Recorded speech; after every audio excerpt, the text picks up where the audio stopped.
natin mga ka-GP. Ano ba yung naging advantage ni General Torre dito kay Kibuloy? Mga kababayan. Dito ako natawa sa totoo lang. At palagay ko, itong bagay na to ay isa sa mga bagay na talagang nagpatatag kay Torre. Okay. Ito. Bakit tinaalis ko yung thumbnail? Ito. Pakinggan nyo po itong sinasabi ni General Torre dito.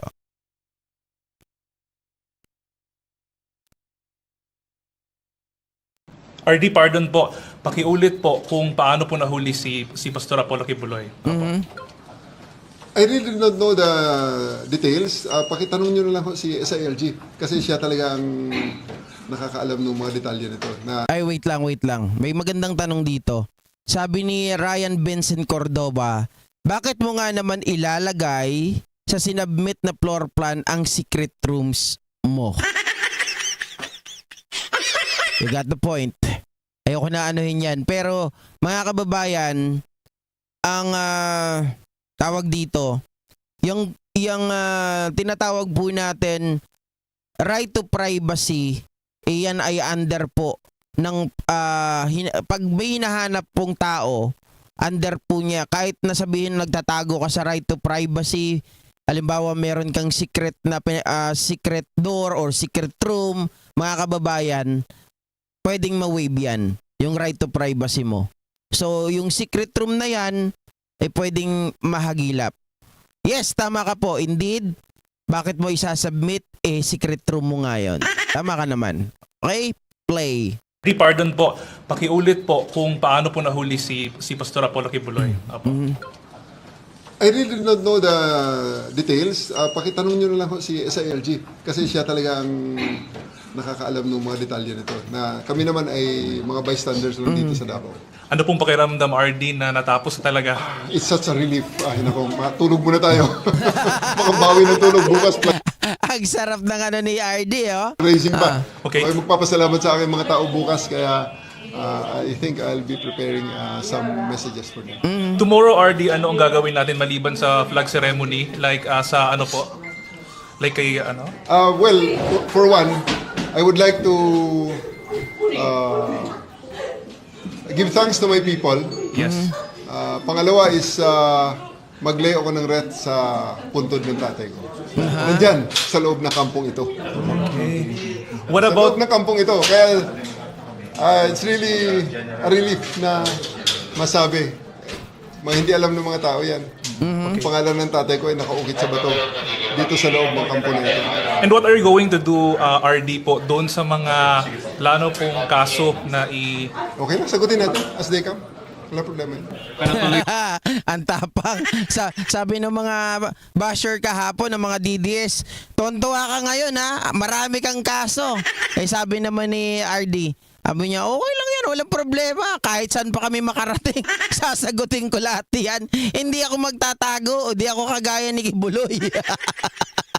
Malapit talaga ito, mga kababayan. At again so far, sa mga nagsasabing maraming kaso, si General Torre, exonerated po ang kaso niya. So wala po siyang kaso na nakabinbin, wala po siyang kaso na nag-i-exist. Lahat yan ay exonerated. Kung meron man darating dito galing sa KOJC, sasagutin daw po niya. Welcome. I-welcome daw po niya. Pa rin ang mission nyo as PRO 11 Regional. I do hope. Depende. Nasa Chief PNP yan at saka kay SILG at saka sa Oy, ang sarap na ba nito? Ang gandang morning nito ha. Junard Layugan. Basahin ko lang, nakakataba kasi ng puso. Sabi niya, watching from Hawaii. Keep up the good job informing and updating us and also making us laugh. Marcos pa rin. Thank you so much po, Junard Layugan. Siyempre, mga kababayan, pag na-appreciate nyo itong yung paraan ng pagbablog ko, hindi naman ako kasing talino ng kaibigan kong si JDB. Hindi ako kasing galing ni Tita Carclea. Hindi ako kasing dami ng mga subscriber nila Mike Cervera, nila Chris Ulo, Jake Magnus, lahat sila Mima Alicia. Kahit papaano naman mga kababayan, no? Sabi nga ni Lanlan, you're one of a kind. Uy, Lanlan ha. Tandaan ko yan ha. O, 'di ba? Ang sarap nun pakinggan. Nakaka-boost ng confident mga kababayan. And sa pamamagitan yan, alam nyo, yan yung paraan. That's a room for improvement for me. Pero hindi ko naaalis yung pagtawa. 'Di ba? Hindi maalis 'yon. Talagang nandyan na 'yan mga ka-GP. Sa tawa pa lang, 'di ba? Diyan pa lang makukuha ko na kayo. Thank you ulit, Junard Layugan ng Hawaii. Shoutout sa inyo diyan. Presidente, kung tuloy pa ba nila ako rito sa Region 11 or I'll be given another job. RD, mensahe niyo po sa mga taga KOJC kay ano po? Ako'y nagpapasalamat sa cooperation ng ating mga kababayan, sa mga taga Davao, sa mga taga KOJC. Hindi ko lang kung nasasabi, Ding, pakipahiram nga ng cellphone.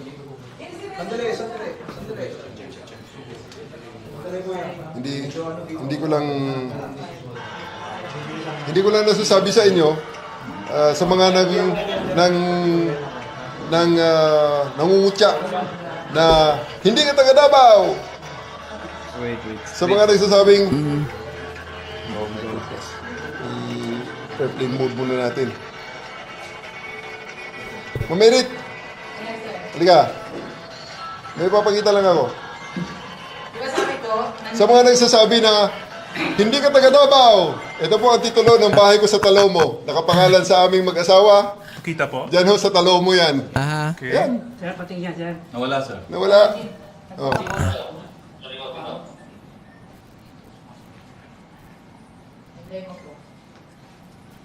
Okay. Oh. Kung sa mga nagsasabi po na hindi ako taga Davao, ay may titulo po ang bahay at lupa ko dyan sa Talomo ha. At yan ay nakapangalan sa aming mag-asawa.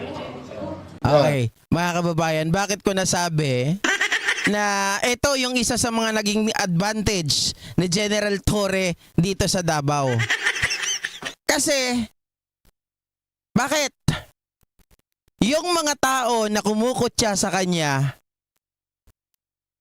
hindi po alam na siya ay taga Davao. Samantalang siya, napakatahimik niya. Okay. Hindi ako taga Davao, hindi po siya nagsasalita. Hindi niya dinadivulge.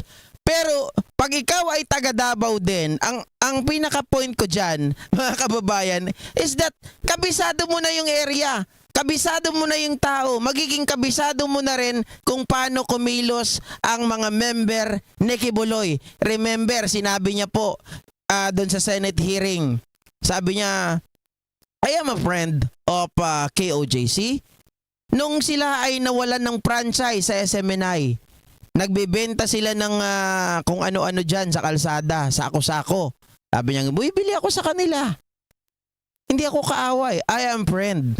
Diba? I am their friend. So mga kababayan, kabisado niya na ang galawan ng mga member ni Kibuloy. So kahit na sabihin natin, paano mo nasabi GP? Kita mo, bukod sa pagiging pulis, maximum tolerance, mga kababayan, alam niya na yung diskarte ng mga tao. Alam niyo na yung mga galaw, katulad nga po nung napansin niya. Nung panoorin niyo po yung video na kung saan sinabi tatakas sana si Kibuloy, kaya lang walang presentation niya, no? Tatakas sana si Kibuloy magpapanggap bilang isang nurse. Ito ay kanya na po kaagad, mga kababayan, na natunugan. Bakit ko nasabi na natunugan niya? Nung sinabi na may nahimatay, or nung sabing papasukin na nila yung KOJC, biglang gumaganon daw si Katiel. Tapos biglang may bumabagsak sa harapan nila. Yung bumabagsak mismo na mga member, nagpatay-patayan, naghimatay-himatayan. Nung kinuha ng pulis, ay wag. Sabi niyang ganon. Ibig sabihin, nagkukunwari lang. Hindi totoo na hinimatay. Naghimatay-himatayan lang, mga kababayan, para yung focus ng mga pulis mapunta doon sa mga hinimatay. At magkakaroon ngayon ng pagkakataon na maglabas ng ambulansya. Kaya lang hindi po nila pinapasok. Yung ambulansya ng pulis ang gusto nilang ipalabas. Di ba maliwanag? Kasi doon, unang pagkakataon, isang attempt, iyon na pakakawalan talaga si Kibuloy ng mga member gamit po yung ambulansya, magpapanggap siyang isang nurse. Yung unang ambulansya, yun ay testing the water. Ang problema, hindi sila pinadaan. Kaya, hindi rin natuloy ang plano ni Kibuloy. Diba? Opo, yayaning. Opo, tama po yan. Taga Coronadal po. Sinabi rin naman dito ni General Torre. Mr. Matimias, salute. Jexter Soriano, may biglang yaman. God bless at maraming umiiyak. Good job. Are you there, vlogs? Shout out from the Bautista, Pangasinan, the home of national anthem. Mr. Matimias at kay Ratter Davidao, salute sa you, sir. Sabi naman ni Ma'am Josephine Estrella, mas masaya naman po kayo. Yan po ang importante, nakakapagbigay kayo ng saya sa manonood. Pero not all the time, mga kababayan, may seryoso talagang, di ba may time na kahit gusto mong tumawa, hindi mo talaga maibigay yung tawa mo. Di ba? Ted Tobias, good morning, go Philippines. Sir Ted, good morning. Mercy Tampoy Carme, ulitin ko, panoorin mamaya, busy ako, di ko mabantayan ang CP ko. Sige po. Importante yung trabaho. Baka mawala yan, hindi kayo makapanood sa susunod. NDGI, si Baste angas lang meron sa kanya, wala sa gawa, malas sa ama. Mary May, salute General Torre at Lanlan. General Torre, very humble, great leader, hard worker. Ang swerte ni PBBM for having General Torre. Mga kababayan, I'm gonna ask you a question. Kayo po ba ay tawag dito? Sino po ba sa inyo, type 1, kung kayo po ay naniniwala at gusto nyo po si General Torre bilang maging next PNP chief? Type 1. Sabi ni Ana, lumang style na yung ambulance na yan kahit sa pelikula. True. Di ba? Lalang Montaño, Alaipek, ang distracted ang drama ng drama ng member ng Kojik. Wala. Ma'am Lorelai Designer, GP Megalab shoutout. Good morning and to everyone here. Good morning po. Ayan. Oy, Gerald Agwis, sana all. Magpapalit yun daw siya. Okay. GP, napanood kita kagabi, nag-live ka sa Liwasan. GP, tanong ko lang, sino si mataas na politiko na comatose ngayon? Mga kababayan, hindi ko rin po alam Hindi ko rin alam. Ang hinala ko si Digong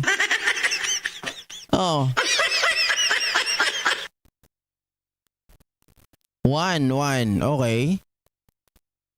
Okay. One sila lahat. Alright. So tayong lahat, mga kababayan, ay gusto natin na maging next PNP chief si General Torre. Ngayon sinasabi nila, nako, hindi po pwede, GP. Kasi maraming magagalit na, ano tawag dito? Magagalit daw po ng mga senior. Kasi di ba tinitingnan nila seniority dyan? Tingnan nyo, mga kababayan, it is the President's prerogative kung gugustuhin niya po si General Torre na maging next PNP chief. Ay, alam ko si Marbil ay outgoing na din. Hindi ko alam kung magiging outgoing na si Marbil, no? Pero mga kababayan, again, it is the President's prerogative kung pipiliin niya po si General Torre as the next PNP chief. Although siya ay one-star general pa lang, 'di ba? Si General Torre. Yan po ang katotohanan. Bakit mo nasabi na it's a President's prerogative? Look at Bato. Diyan mo mapapatunayan na it is President's prerogative. Tumaas ang ranggo, naging PNP chief na hindi alam ang kaibahan ng warrant of arrest at ng arrest ng search warrant. 'Di ba? Napansin niyo 'yon? Hindi niya alam 'yon, mga kababayan. My God, I hate truck. Look at Ping Lacson. Same thing, marami din tinalunan. Katulad din po 'yan nung nangyari kay Bato, marami din tinalunan. It is because of Pinoy. No? Pero ako naman, mga kababayan, kung kay General Torre ang pag-uusapan, it is and he deserve and his men na sila po ay talagang gawaran, 'di ba? Nang talagang pagkilala. Oh, ako naniniwala pag pinili po siya ni Pangulong Bongbong Marcos bilang next PNP chief, aba, syempre, isa po ako sa magpapalitsyon. Kaya lang yung litsyon ko po, hindi muna baka, hindi muna baboy ha. Pwedeng litsyon manok lang, yun lang ang kaya ko eh. Di ba? Sabi ni Rafael Romero Diwata, next PNP chief. Oh. Lalang Montano, kinarama si Digonyo, siya ang 50-59 instead si PBB. Siya ata yun eh. Sa totoo lang, naniniwala ako na si Digong yun. Willie Velosa, marami pa ata mga PMA graduate si Tory PNP. Kaya nga, wala namang problema yun kung maraming PMA-er, maraming magagalit, maraming matatapakan. Kaso kung prerogative ng ating presidente na si Tory ang next PNP, wala po tayong magagawa. 'Di ba? Oh. Sabi ni Ma'am Lorelai. Sabi nga nung iba kagabi, hoy, nasaan na yung pampalitsyon mo? Teka, wala akong pinangako pag nahuli si Torre ha. Ay si Kibuloy na magpapalitsyon ako. Ang nangako sa inyo si JDB, ang nanalo si Chris Ulo. Yan yung mga nangako na sila ay magpapalitsyon. 'Di ba? Pero ako wala pa akong pambili niyan. Ha? Ano no? Wala. My God, I hate drugs. ST drug lords, I hate competition. Sabi nila lang talaga, padalhan mo ako dito. Pag dumating dyan, lan, wala na, pakpak na lang. Layo mo eh. Clyde Avila, mas angat si General Torre kasi buong mundo nakatutok sa kanya dahil kaya nga yung accomplishment, mga kababayan. And again, ulitin ko lang yung sinabi ko kanina. Without the actions that made by General Torre that lead to the arrest of Kibuloy and his cohorts, wala po. Hindi talaga ganito. Pero syempre, wag natin kakalimutan. 'Di ba? Hindi mangyayari ang lahat ng bagay na ito kung hindi po dahil sa isang senadora na sinasabi nila dilaw, na sinasabi nila na ito ay member daw ng NPA. 'Di ba? Teka lang. Tatawanan natin ang husto yan. Baka mamaya madali tayo dyan sa 3-letter initial. 'Di ba? Yung unang channel ko, yung Karunungan at Kalaman, dyan nadali eh. So kung hindi dahil kay Risa Ontiveros sa kanyang initiative na mag-conduct ng investigation in aid of legislation, unang-una kay Senior Aguila, sumunod kay Alice Go, sumunod dito kay Kibuloy, or nauna si Kibuloy bago kay Alice Go, mga kababayan, wala, 'di ba? Kasi biruin mo, siya lang halos nagpo-push. Sabi ni Ma'am Lorelai, GP 5 ang nahuli, sumuko Kibuloy at 4 na tauhan wanted. Tanong nasaan si Stephanie GF ni Ayun, si Ma'am Lorelai late. Si Stephanie, mga kababayan, kaya wala tayong balita, isinama na yon doon sa mga member ng COJIC. Hindi po yan, si Stephanie ay hindi naman binitbit. Dahil wala na pong power si Kibuloy. Hindi niya na pwedeng sabihin sa mga pulis, sa armed forces, na sir, pwede arboring ko na to si Stephanie, isama niyo po sa selda. Hindi pwedeng ganon. Sir, arboring ko na tong si Stephanie. Dalin po natin sa Maynila. Dadalaw-dalaw po sa akin, magmasahe. Hindi po pwedeng ganon kasi hindi naman po siya wanted. Okay? Maliwanag po yun, mga kababayan.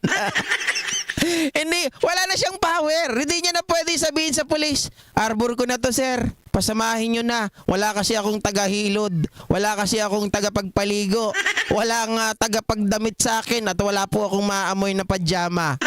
Walang ganon. Di ba? Lorelai Desire, yung kukuning witness, mga ka-GP, Ma'am Lorelai, to follow yan. Huwag kayong mag-alala. Vital point yan eh. Vital piece yan si Stephanie. Kaya maniwala kayo sa akin. Baka kinuha na nila. Hindi naman kasi pwedeng lahat ng bagay idadaan sa media. 'Di ba? Kasi masusunog yung kanilang yung kanilang mga gagawin. Antonio Marcos, si Per yung pwede. Sabi ni J.O.P. sa totoo lang, GP, nakatulong pa sa atin ng hearing ng Senado. Napanood natin ang presentation ni General o buang mga kababayan, alam nyo, sa totoo lang, ganito ha. Tama po kayo, J.O.P. Nakatulong pa yan sa atin. At tingin ko, dyan sila rin na-trigger. Kasi nung time na nagpe-present si General Torre, nung panahon na sinabi niya na, Sir, di ba, halos 5 oras, 6 na oras, di siya pinagsasalita eh. Nung time niya na, dinidistract pa siya. Pero nung napunta sa point na pinapaliwanag ni General Torre dahil wala nga silang floor plan, di ba? Ang ginawa niya, pinakita niya na tagus-tagusan itong mga ito. Aba, tawa ng parang nagtaka na yung mga alam na nila yung kung yung structure ng mga rooms. Ay, naku, sabi siguro ng mga to, delikado na tong si Pastor. 'Di ba? Kaya itong sila Bato nagmamakaawa na, halos lumuhod ang gago. 'Di ba? Oh. Sabi nila lang, Sir GP, kagabi nakaw mga kababayan, kagabi. Kasi ganito yung kwento. Kagabi po, di ba nagpagawa ako ng motor kahapon? So, nakadating ako ng bahay, alas 4 na ata, alas 4 na kami nakadating, hindi ako nagkakamali. Mga alas 3, alas 4, ganyan. Nag-chat sa akin si JDB, pre. Sabi niya sa akin, punta tayo sa tambay tayo sa Liwasan. Wala namang content ngayon eh. Sabi ko sa kanya, pre, wala akong motor. Yung motor ko, hindi nakarehistro. Baka mahuli tayo. 'Di ba? Sabi niya gano'n. Angkas ka na lang. Okay, anong oras? Alas 6. Sabi niya gano'n. So, nung time na mga 5:30, mga kababayan, hindi na ako nagbubukas ng nung kasi masakit na yung mata ko. At saka wala pang balita nung 5:30. Wala pang balita. Umalis kami alas 6. Pagkadating namin, yung mga tao doon, malulungkot. Sabi ko, parang hindi kingdom to ah. Parang hindi rally. Ang lungkot talaga nila. Tapos biglang nagsalita si pagkalapag ko dun sa gilid ng hagdanan. Sabi ni Badoy, may balita po na nahuli na daw si Pastor, pero hindi pa po nakukumpirma kung talagang nahuli na. Tapos biglang bumanat kaagad, sabi niyang ganun. Pero kung nahuli na, ngayon natin mapapatunayan kung talagang extraordinary rendition si Pastor ng bangag na administrasyon na to. Bumanat ng hayop na yan. Pero yung mukha, talagang halos hindi niya maibuka yung kanyang bibig sa pagsasalita. Si Pastor po, nahuli na daw. Pero hindi pa po kumpirmado kung talagang nahuli na. Sabi ni Sir Benson, karunungan at kaalaman, ikaw din pala yon, subscriber mo po ako dati pa. Yep, ako po yan, si karunungan at kaalaman.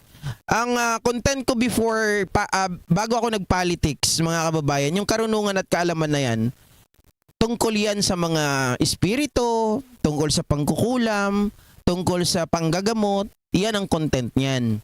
Tapos basta mga extraordinary, yan ang kwento niyan. Ako ay nagnanarrate. Narration, tapos merong mga pinapakita na mga kung paano dinidemo ko pagsasalita ng Latin ng tama, pagbabasa ng Latin ng tama, ganun, lahat dyan. Tapos kung paano yung tamang mga proseso pag ikaw nagpapakain ng gamit, tinuturo ko dyan dati. Tapos there was a time that my friend JDB told me, hey bro, what's up? Sabi niya sa akin, you wanna join us? Where? Campaign of who? Ano ko sa kanya? Sabi niya ganun kay PBBM. Diba sabi niya, loyalist ang mga magulang mo, nakwento mo sa akin. Oo. Kami talaga maka-Marcos, sabi ko sa kanya. So why don't you join us? Wala naman na tayong ginagawa ngayon. Pinagpalit ko yung kita ko na 50,000 per month. Dati, kay karunungan at kaalaman. 12,000 subscriber lang yun, pero kumikita ng 50,000 yun every month. Pulido na yun. Tapos nung nagpolitics ako, putya, walang nanonood sa akin. 2 ang nanonood. Tapos yung cellphone ko pa yung isa. So bali isa lang pala yung nanonood sa akin, mga kababayan. Kawawa. Tapos nung sumama ako sa kanila, pagpunta namin ng unang La Union, lobat kaagad ako. Wala man lang ako ka-power bank. Mukha akong tanga. Pero pinagtiyagaan ko, hindi po ako nagsisi. Hanggang sa ma-demonetize 2 beses, 3 beses na terminate dahil nga kay Loren Legarda, dahil sa 3-letter abbreviation na yan, yung NPA. Sabi ni Sabrina Gabriel Navarro, mabuhay po, Go Philippine, dahil tunay ka at hindi sinungaling, at pati na kay Chris Ulo. Salamat po, Ma'am Sabrina Gabriel. Sabi ni Cora Vidal, nalita ko Sir GP ngayon lang kasi ako nagkailaw. Okay lang po yan, walang problema. At Mr. Matimias, naniniwala kong marami pang misteryo doon sa hindi napasok na parehas po tayo, Sir Matimias. 'Di ba? Yung pagsuko na yan ay meron po yung kapalit. 'Di ba? Si Kibuloy lang ang nakuha natin, hindi natin nakita yung loob. Oh. Isipin nyo na lang, bakit nila tinatago? Bakit hindi sila nagpakita ng floor plan? Ayaw nilang payagan. Ba't sila nagtatago sa executive order number 2? Diba? Ako naman, dahil mahilig ako makinig sa mga batas, lalo kay Kong Luistro ngayon, puta, yung sinight niyang ng right to privacy, doon ko nalaman na under pala yan. Sabi ni NDGI, Ilocano boy yan eh. Paano hindi loyalista, di ba, idol? Kaya nga po eh. Hindi, ako naman kasi, NDGI, hindi ko po sinasabi. Kasi pangit, nung unang pasok ko sa politika, ayaw ko po na magkaroon ng, alam niyo yun, mapipilitan yung tao na mag-subscribe sa'yo because you told them that you are a loyalist. And before naman ako sumama, hindi ko talaga sinasabi na loyalista ako. Kahit yung mga magulang ko, yung lolo't lola ko, mga talagang purong mga loyalista, hindi ko po sinasabi na loyalista ako. Sila lang, yung nanay ko. Hindi ko nga rin sinabi sa mga tao na mga magulang ko loyalista. Basta ako pro-Marcos, pro-government. Yan ang sinasabi ko dati. Kasi ayaw ko magkaroon ng impact na porkit loyalista ako, yung mga tao manonood na sa akin. Kasi nga hirap po ng transition during that time. Biruhin mo, galing ka sa pantasya. Galing ka sa mundo ng kababalaghan, napunta ka sa mundo ng politika. Mas matindi pa pala ang kababalaghan sa mundo ng politika. Di ba?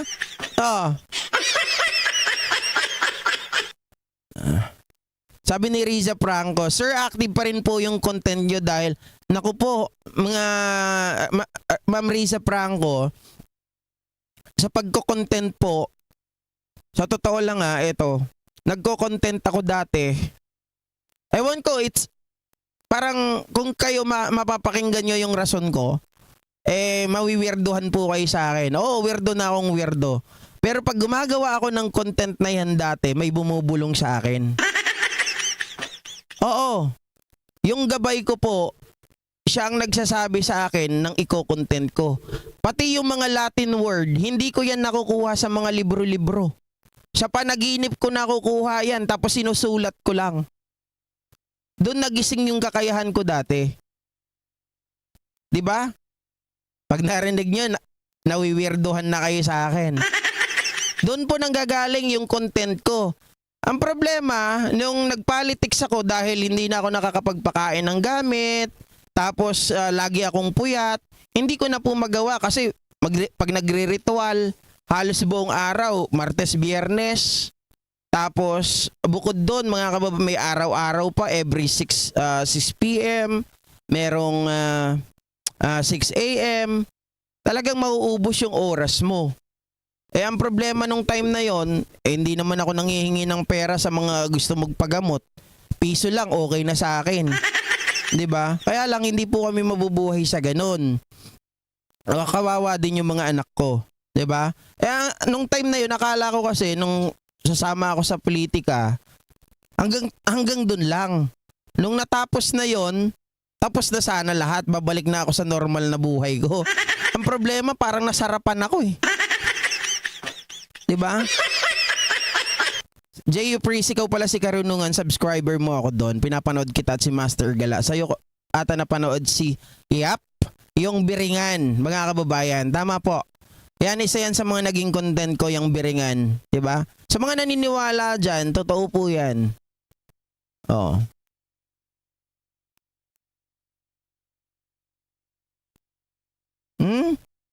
Hindi, Lanlan, iba naman yung bulong sa akin. Basta wag niyo akong ikumpara sa ibang tao kasi magkakaiba talaga kami. Kasi makikita nyo yung sa akin, hindi lang kanta. Kasi mga Latin word, yung mga sa panaginip ko nakukuha, tapos biglang isusulat ko lang yan, tapos babasahin ko. Ganun. Yap, opo Ma'am Lorelai. Kilala rin po kita, kaya nga nung bumalik ako, di ba nawala ako sa YouTube? Nawala ako ng 2 taon. Nagtambay ako sa Facebook. Kasi, ayan, si Mami Peng, sa totoo lang, si Mami Peng, tawag dito, kasi nung yung Jobilin, after the election, dahil nga, may ma-pride akong tao eh.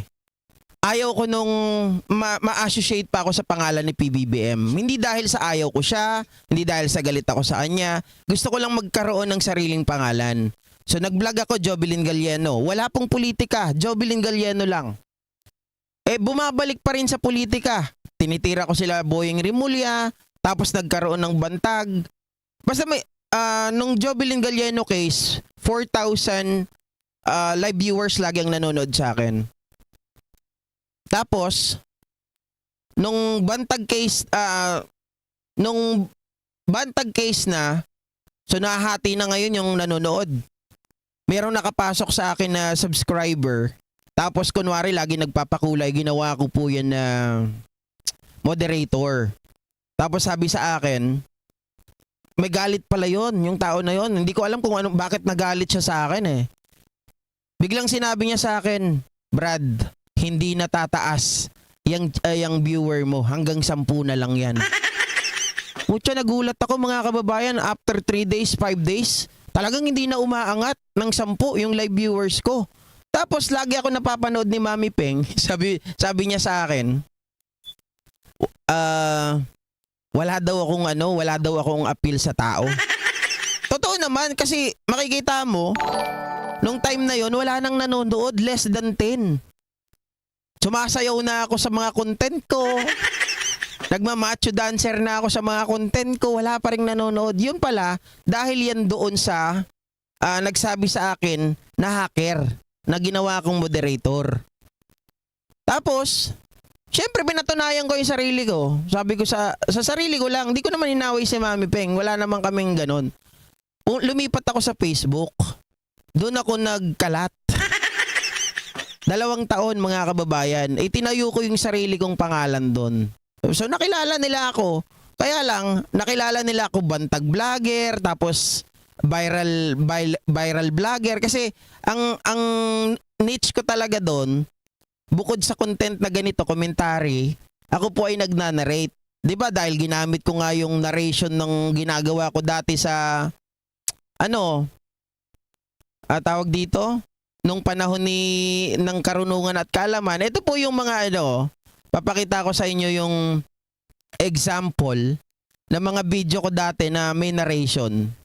Paparinig ko lang sa inyo. Kung paano ako mag-narrate. Total, nandiyan naman kayo, nagkukwentuhan pa lang tayo. Wala pa namang di ba? Wala pa naman Senate hearing. Wait lang. Paparinig ko sa inyo kung paano ako mag-narrate.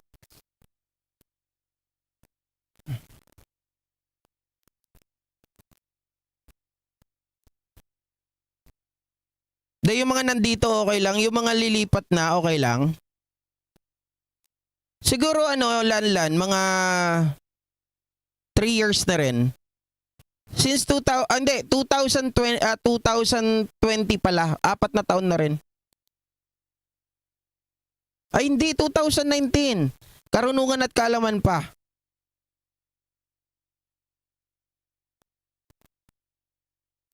Ito, yung isa sa mga narration ko.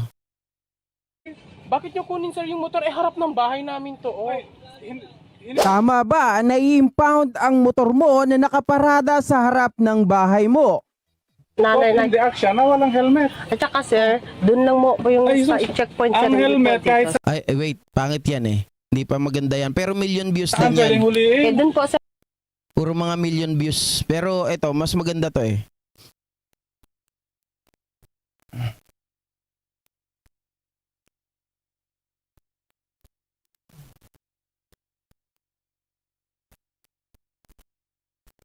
Si Ma'am Lorelai, oo.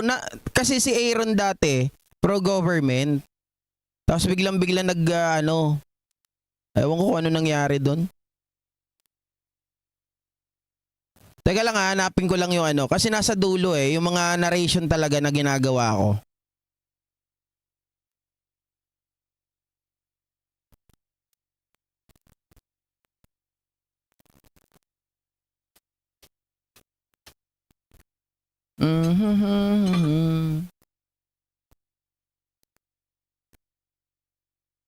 Paparinggan ko lang kayo ng isang narration.